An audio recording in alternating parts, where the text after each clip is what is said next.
Good morning, good morning. I had more energy than that, I thought. I don't know. Would it be cheesy if we did it again? Yes, it would. Good morning, good morning. Good morning. All right. It's all about timing. It's all about timing. How many of you are a person that tends to walk on shells around other people? I do. I typically do not like the direct approach with people. I like to try and talk around a topic and slowly find my way to the center of what it is that needs to be addressed. That's how I like to approach things. It's not that I think people around me are overly sensitive, it's that I'm overly sensitive. And so I typically will try and find the softest way in to a point where there's maybe some pain or controversy or something. I'll find my way in slowly. You know what my problem is? Sometimes I go so slowly, I never actually find my way to what it is that needs to be talked about. So because I'm constantly so cautious. I don't want to hurt people's feelings. I don't want to say something the wrong way. I don't want to be abrasive. I want to be pleasant and pleasant to be around. And so I often find myself walking on eggshells. That's how I typically approach things in my life. And in a sermon, you can't really do that. You just kind of have to hit it. And I'm okay in a sermon with just going right to it. But typically in my personal life, I tend to talk around things just a little bit. Or sometimes a whole lot. Round and round with never getting to the center. Some of us are more like this. Some of us are like a bull in a china shop. We just let them loose. Let them go. They're just going to go in. They're just going to destroy everything. They have no tact. They have no soft approach. They just go in and they just destroy what's needing to be destroyed. And sometimes maybe some other stuff too. There's these two approaches to life. And sometimes none of us are all one or all the other. Sometimes we're a little bit of both. But often we'll have a majority of eggshell walkers or a majority of bulls in china shops, destroying all the fine china. Typically we're one or the other. And the question is, which one is right? Which one's better? Is it better to be so soft in your approach, like me, Mr. Nice Guy? Is it better to be softer, gentler, more tactful, more politically correct, more all those things? But there's a danger there, that you never actually say what it is you want to say. I had an experience in my life a few years ago when there was a family issue. And I talked to my wife about it, and I was really heartbroken about it, and I was very upset, and I talked to her, and she could see how much I was struggling. She's like, you need to go and talk to that person. And so I did, and it was all jokes. I joked the entire time, and then I hung up the phone, and she's like, well, did you get it all off your chest? She didn't hear the conversation. It's like, well, no, not really. She said, are you okay with that? I'm not, but I didn't want to hurt their feelings, so I just never actually said what was hurting me. And my wife, as she often does, she gives me some gentle guidance in the right direction. She says, you should probably call them back and let them know how you really feel. And then that person got to see me in an utter nuclear breakdown. I went radioactive because I don't know how to control. Remember I told you I don't know what to do with myself when I have strong emotions. I don't know how to handle those, so I typically will handle them with jokes and hope it goes away later. But I had a meltdown. But at least they knew how I actually felt. At least they knew how I actually felt. Then there's other people in your life that they don't seem to care how you feel at all. They will just smack you right between the eyes with it. No, hi, how you doing? Is one of them right and one of them wrong? Is one of them always the right way and one of them always the wrong way? Well, it brings us back to this proverb we've looked at a couple of times. Do not answer a fool according to his folly, or yourself will be just like him. And the very next verse, no. Answer a fool according to his folly, or he will be wise in his own eyes. Sometimes you have to use discernment and good judgment to know when you have to hit someone square between the eyes with the truth and when you need to go the approach that I often take, which is around the side door and through the hall and weave your way through the entire house before you get to the issue. Sometimes you have to just know. Scripture isn't going to give you a simple answer. Always do it this way. Always do it that way. Always answer a fool. Never answer a fool. Sometimes you have to and sometimes you don't. And it's up to you to figure out which time is the right time. And that one is hard for me when it comes to showing myself when I'm rough around the edges. That one's always hard for me to know which one is the right one.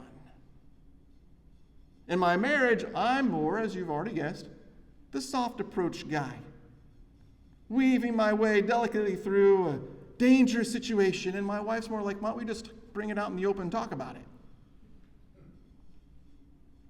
Both approaches work when appropriate. The trick is knowing when it's appropriate. There's a story we're going to look at in the life of Jesus. I told you last week we would talk about it, where Jesus does both at the same time.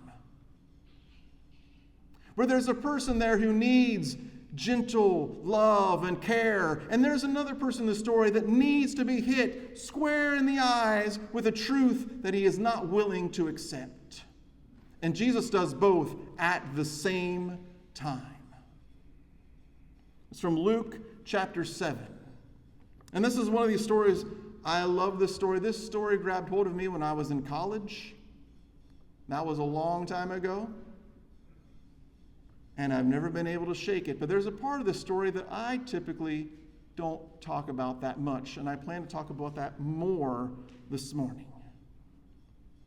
A Pharisee asked Jesus to dine with him. And if that seems strange to you, that a Pharisee is asking Jesus to have a dinner or a meal with him, it should seem a little weird because as far as we know, Pharisees were always anti-Jesus. But first they had to know Jesus. And at this point, this Pharisee's wanting to know more about Jesus, this new teacher that's coming into their towns and teaching people. He wants to know more about him, and so he invites him to spend some time with him, have a meal with him.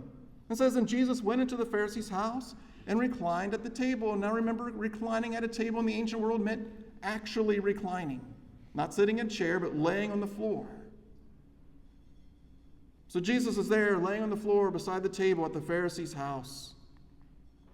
A woman from the town, a known sinner, discovered that he was at the table in the Pharisee's house. She brought an alabaster jar of ointment. There's a whole lot of story here the Bible doesn't give us. What kind of known sinner is she? Is she a known thief? Is she a prostitute? Does she work at some pagan temple? Who is he? What kind of known sinner is she? I don't know, but if you are a known sinner when everyone knows you for a particular type of sin, that's never a good thing. How does she even hear that there's anything happening at the Pharisee's house? It's not like the Pharisee's talking to her. He didn't send her a telegram. Hey, by the way, FYI, mark your calendar. Jesus is coming for dinner. You should try and make it if you can, if you're not too busy. How does she know? Somehow she hears that Jesus is at the Pharisee's house, and she actually wants to go. Not because the Pharisee is there, but because Jesus is there. She wants to go. It says she brought an alabaster jar of ointment. Alabaster jars of anything are expensive.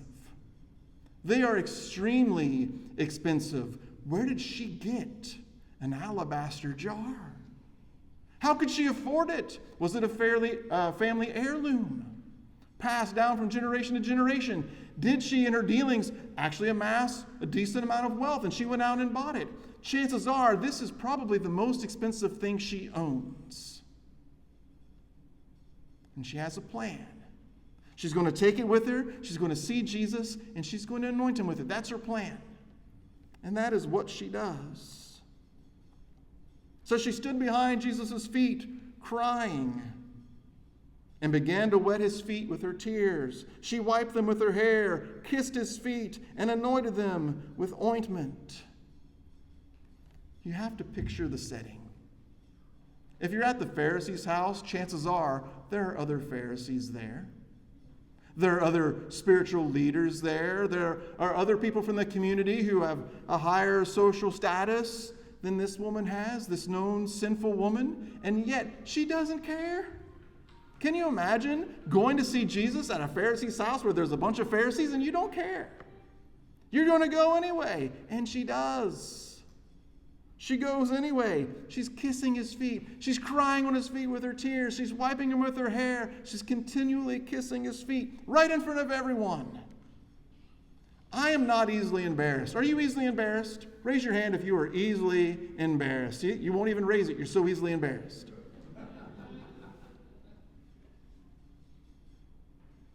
But I'm not sure I'd have the guts to do all this.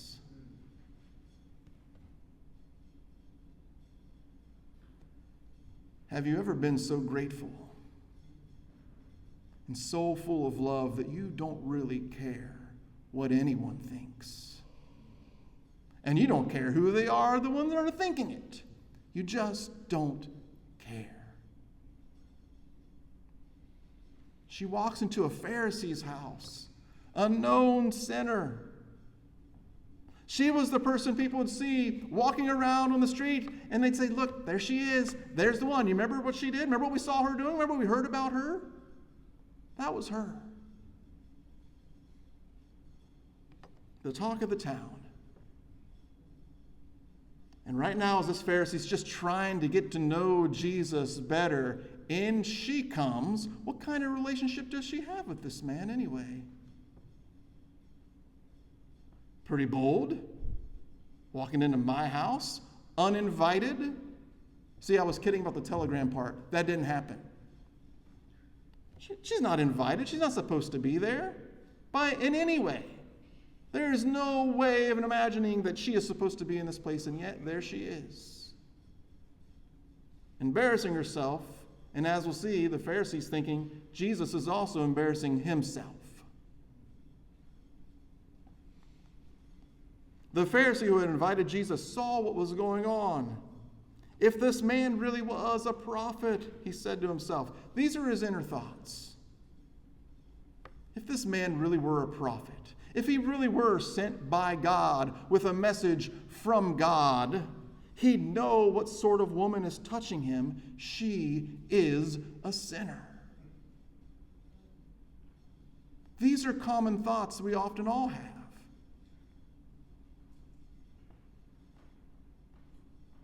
Why is Jesus letting this sinful, wretched, unholy, impure woman touch him? It doesn't make any sense to the Pharisee, because the Pharisee wouldn't be caught dead with her.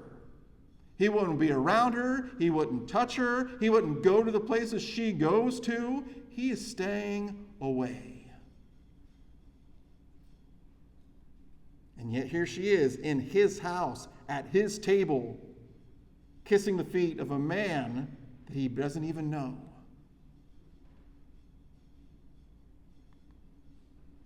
Simon, replied Jesus, I have something to say to you. This is the bull in the china shop.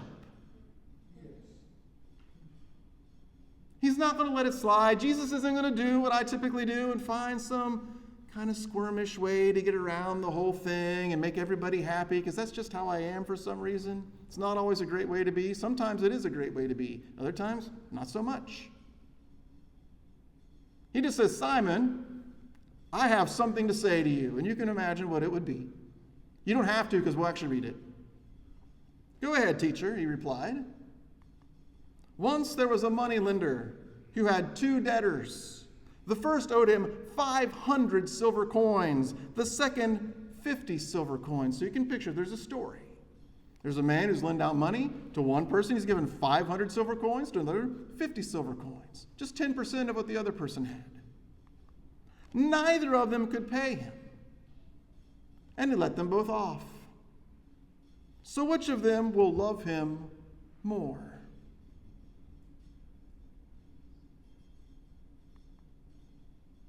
The one who had the bigger debt, I suppose, replied Simon. You have judged correctly, said Jesus. Then turning towards the woman, he said to Simon, do you see this woman? I like that question. Do you see her? No, not do you see the reputation that she has. Not do you see the woman everyone talks about. Not do you see all the rumors that have been spread about her. Some of them lies, some of them true. No, I'm not asking you if you see all that. I'm asking you if you see her. Do you see her? And the problem we have in the church and sometimes in our own lives is we don't see the person. All we see is the past. All we remember is all the things they've done before. And we hold it against them. But Jesus says, do you see this woman? You know who does see this woman? Jesus. Jesus sees this woman. When I came into your house, and this is where he just goes wild, that bull in a china shop. Side note, I always thought it was bull in a parlor shop, china parlor, but I guess that must be a colloquialism from Ohio. I don't know. A bull in a china shop. Jesus says, when I came into your house, you didn't give me water to wash my feet, which was a normal thing that a person would do. Right? Someone comes into your house and you say, hey, so glad you could make it. Do you want something to drink? Right? These are common things that we do for people when they enter our homes. Jesus says, I walked into your house. You didn't offer me water to wash my feet, but she has washed my feet with her tears and wiped them with her hair. In other words, Jesus says, why were my feet dirty to begin with? Because you don't love me very much. That's why my feet are dirty. You didn't give me a kiss. Could you imagine? You've all had that happen to you where you're at church or somewhere, you go to shake someone's hand and they don't see you and they kind of leave you hanging. You're like, oh, hey. Right? You play that awkward kind of, and then you just move on like maybe nobody noticed. Because I walked into your house. You don't wash my feet. You don't greet me with a kiss, but she hasn't stopped kissing me from the moment I came in. Did you hear that? She hasn't stopped kissing him since the moment he came in. Do you know what that means? She was already there waiting on him. Could you imagine being this woman sitting in a Pharisee's house to see Jesus? Everyone's staring at you. Everyone's judging you. How easy would it be to squirm away and just leave? Jesus says, from the moment I walked into your house, she was already here waiting on me. And she has washed my feet with her tears. She dried them with her hair, and she has been kissing my feet from the moment I got here. You didn't anoint my head with oil, but she has anointed my feet with ointment. Why is she expressing so much love for Jesus and the Pharisee is not?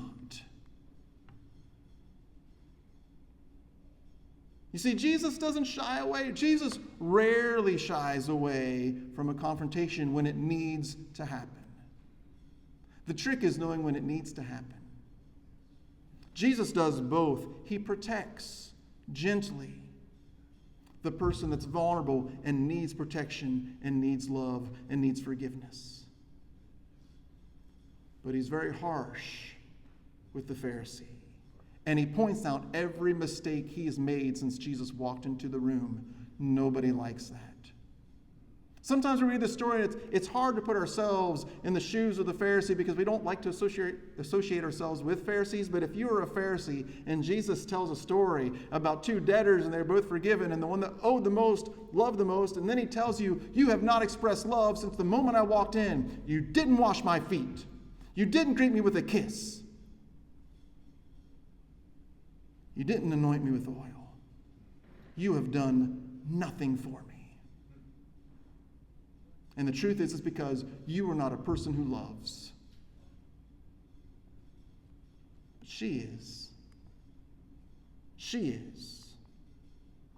Therefore, I tell you, her many sins have been forgiven,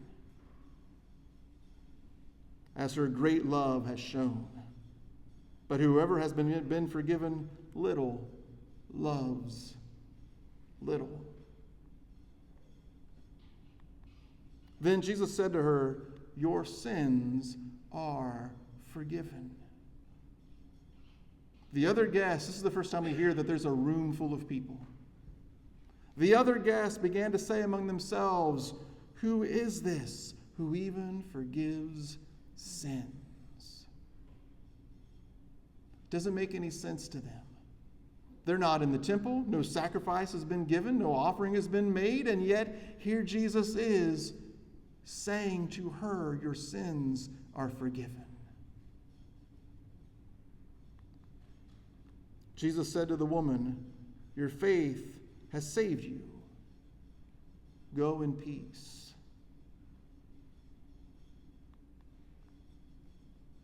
We've been talking about divine anger.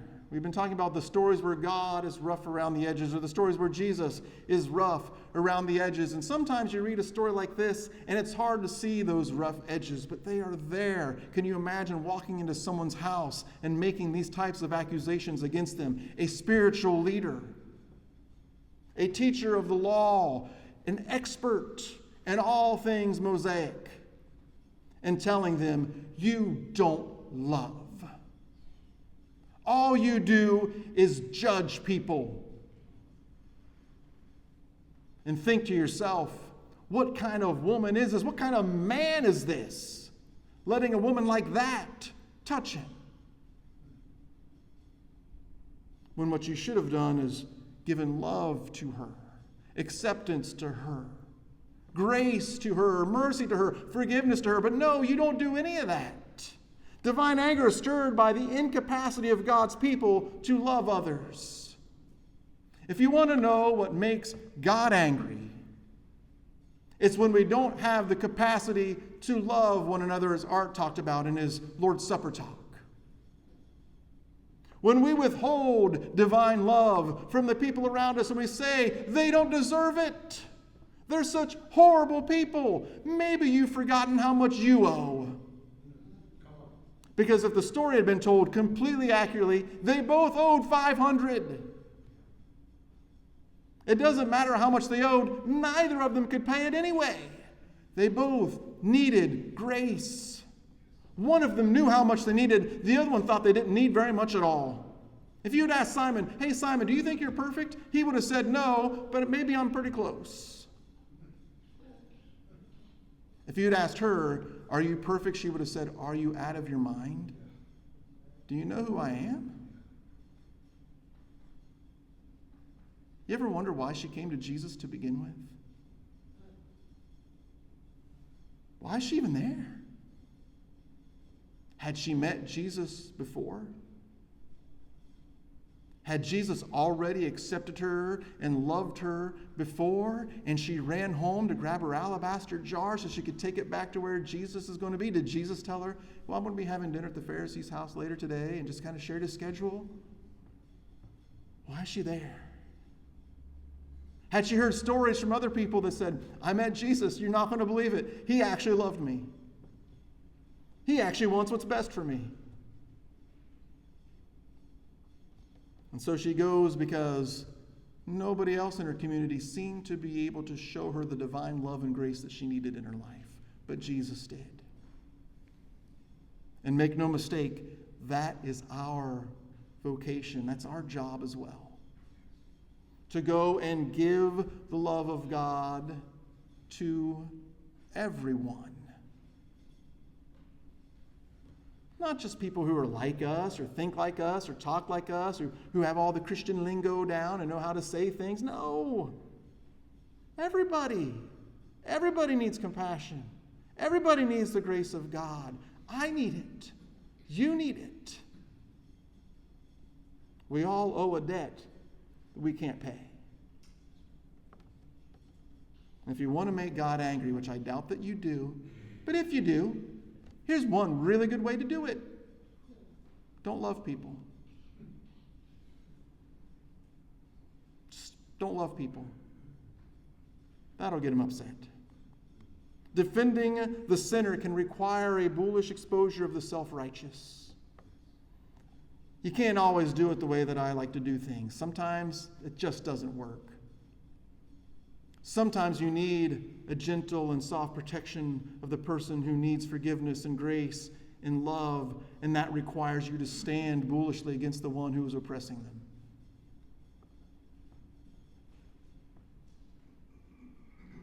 In other words, sometimes you have to have some rough edges. Sometimes you have to have some rough edges, otherwise they'll never know. In other words, sometimes you have to address the fool, and sometimes you don't. In this case, Jesus said, I need to address this situation. This will not work itself out on its own. It won't just go away.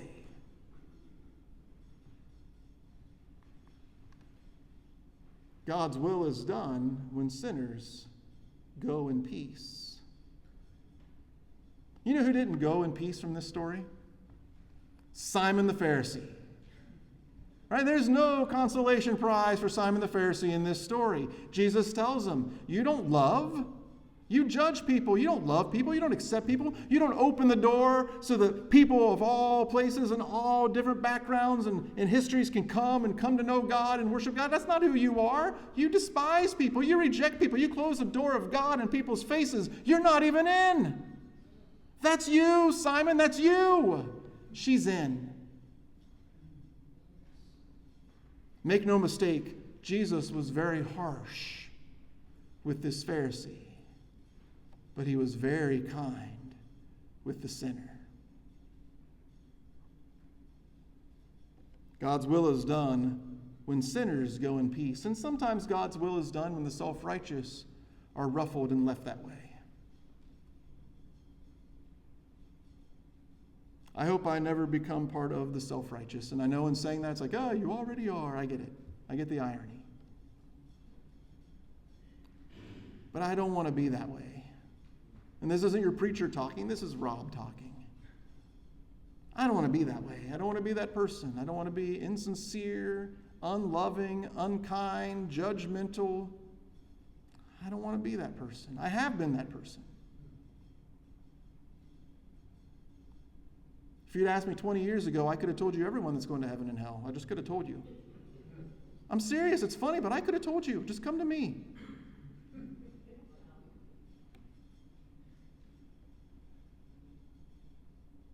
As if I was any better. We all owe a debt we can't pay. All of us. And we don't have to pay it. We don't have to. You don't have to pay the debt. You don't have to. And you don't have to file for bankruptcy either. There's nothing trailing you for the next 7 to 10 years. It's just gone. It's just gone. And that's the type of news that lets you go in peace, knowing that it's all been wiped clean, that you can start over. If you were an 8th grader up, I know we got a little bit smaller crowd, but we do have a few people. So if you want to follow Brandon out to the back.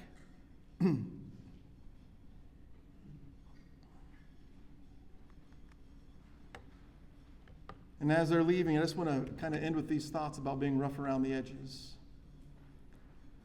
Is I know that I need to be a little rougher around the edges. I know that I do. I don't know when I'll be doing it right or not doing it right. None of us do. But together we can help each other. If my wife hadn't come alongside and said, you should call that person back and tell them how you're really feeling, to this day, I promise you, to this day, they would not know. And that's not fair to me, and it's not fair to them. Because maybe I have a picture of a Jesus who was never rough around the edges, a Jesus who was always just super duper nice. He was nice when he needed to be, and he was rough when he needed to be. As we try to live a life that's more Christ-like, we should keep both of those ideas in mind and know that sometimes it's okay and needed to be a little rough around the edges. Amen?